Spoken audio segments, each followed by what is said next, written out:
समोर पोवाडा सादर करत आहोत. जगदंब जगदंब जगदंब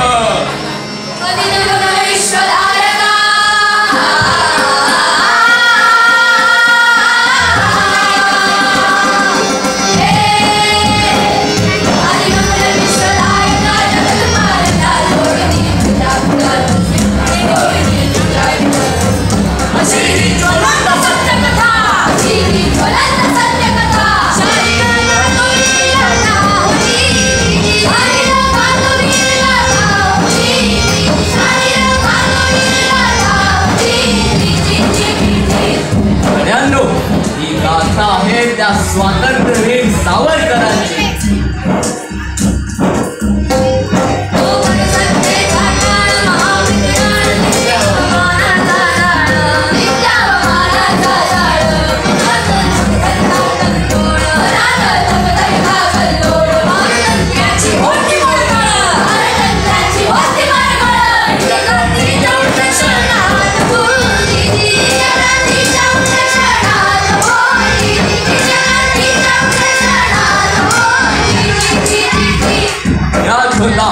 एक अग्रेसर जाणता सशस्त्र क्रांतीचा प्रणेता पहिल्या मुखी निर्धाराच्या जाणीवा उठल्या जीवात्माच्या लढा होता अस्तित्वाचा समोर येणाऱ्या असंख्य आव्हानांचा.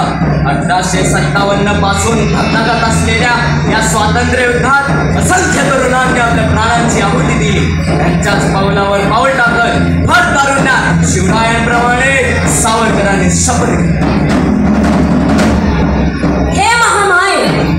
स्वामिनी जगदंबे, तुला स्मरून मी शपथ घेतो की या देशाचे स्वातंत्र्य मिळवण्यासाठी सशस्त्र क्रांतीचा केतू उभारून शिवरायांप्रमाणे मी विजयी होईल व मारिता मारिता मरेल तोच हिंदुत्वासह जागवेला प्रखर शब्दवाद, मित्रमेळा, अभिनव भारतासारखे विविध प्रयोग देशात जनजागृतीसाठी उपयोगी ठरले. विदेशी वस्त्रांची खोळी पेटून साऱ्या देशात एकच भडका उडविला. भारत माता की, भारत माता की,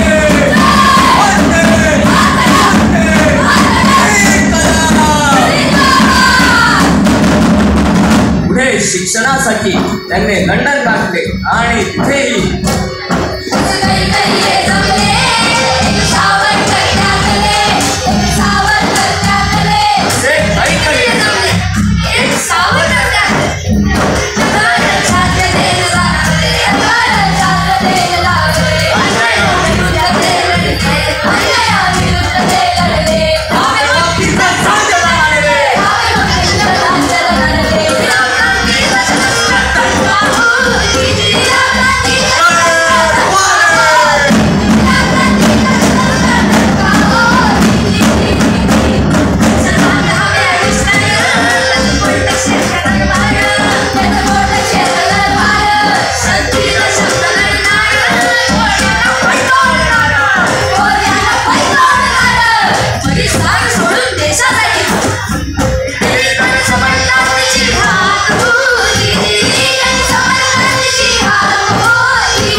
हिंदुत्व म्हणजे काय याची 4 लक्षणे त्यांनी प्रस्थापित केली.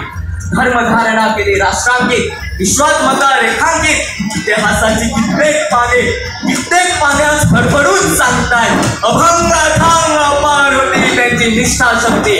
म्हणूनच देशच नव्हे तर परदेशही या क्रांतीवीराने हादरून सोडला.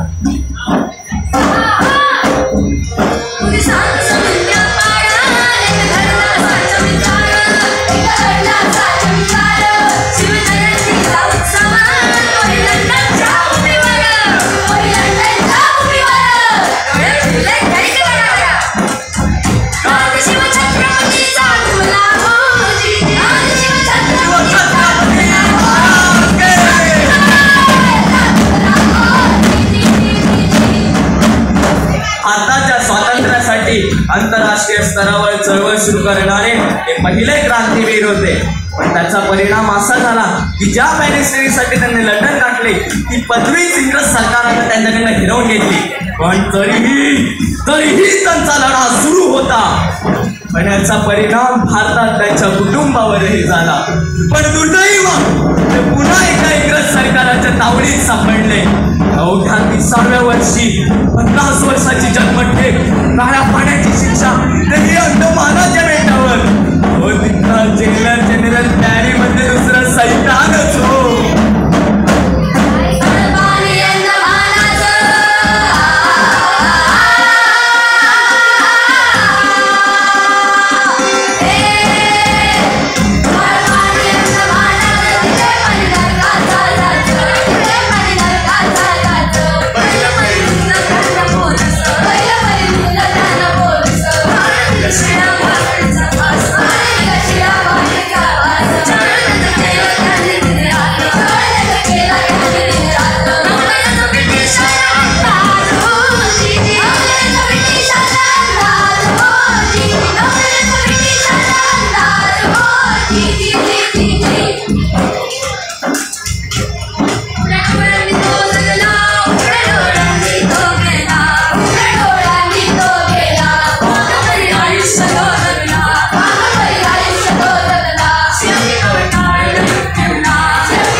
सावरकर हे फक्त एक नाव नसून तर स्वातंत्र्य आणि हिंदुत्वासाठी धगधगत असलेला एक अखंड यज्ञ कुंड.